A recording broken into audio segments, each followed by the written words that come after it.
Imagine walking into a meeting thinking, why am I always surrounded by idiots? You've explained the same thing 3 times. Your colleague still looks confused. Your boss interrupts with wild new ideas. Someone quietly scribbles notes in the corner, and another person just wants everyone to get along. In Thomas Erickson's Surrounded by Idiots, the big twist is this. They're not idiots at all. They're just speaking a different behavior language. Erickson uses a simple but sticky idea. Most of what frustrates you about people is not malice, stupidity, or laziness. It's a clash of personality styles. He turns this into a colorful cast of characters you'll start to recognize everywhere. Red, yellow, green, and blue. The 4 colors in the room. Erickson builds on a disc-style model and translates it into 4 easy-to-spot colors, each with strengths and blind spots you've definitely met in real life. Red, the commander. Reds are fast, direct, and obsessed with results. They want things done yesterday, hate small talk, and treat life like a series of missions to accomplish. In a meeting, they're the ones saying, "What's the point? What's the decision? Let's move." They're fantastic in crises and terrible at sugarcoating. Their weakness? They can steamroll everyone, seem arrogant, and leave a trail of bruised feelings behind. Yellow, the charmer. Yellows light up the room.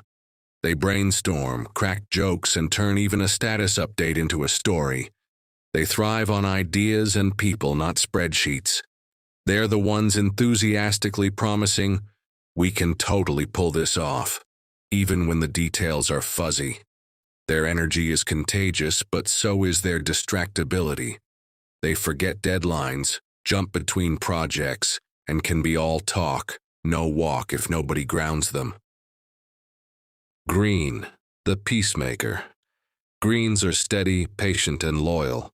They're the calm in the storm, the colleague who remembers everyone's birthday and keeps the team from tearing itself apart. They dislike conflict and sudden change, so they'll nod along even when they quietly disagree. Under pressure, they can become stubborn, passive, or simply disappear into silence. They're the glue of a team, but often go unnoticed. Blue, the analyst. Blues are meticulous, logical, and detail-obsessed. They ask 10 questions where others ask 1, not to annoy you, but to get things right. They love structure, data, and accuracy. Give them a messy problem, and they'll sort it into a neat, documented system. Their challenge? They can seem cold, pessimistic, or nitpicky. While they're busy perfecting the plan, the Reds are already halfway through executing it, possibly wrong.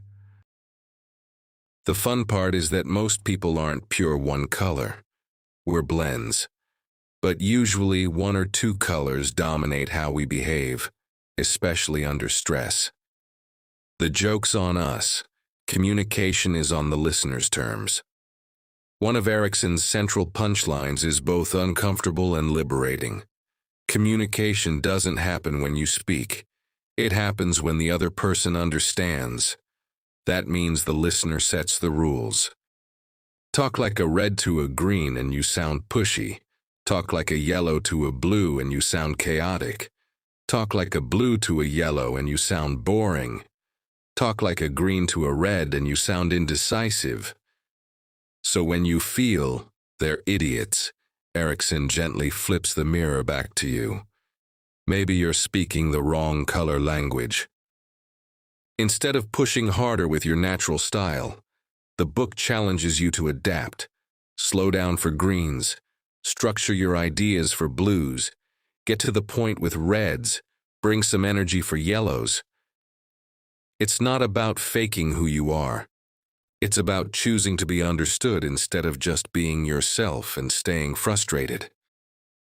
The book is packed with scenarios you'll recognize.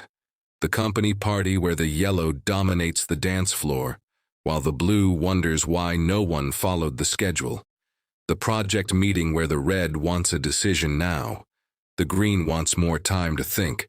The yellow wants more ideas, and the blue wants more data. What makes these stories engaging is that you start replaying your own life in color. That difficult boss, probably a strong red you kept approaching with vague green-style hints. That lazy colleague, maybe a green overwhelmed by rapid-fire red changes. That overly sensitive coworker, possibly a yellow who thrives on encouragement, not cold blue critiques. That negative teammate, perhaps a blue carefully highlighting risks while everyone else is high on yellow optimism.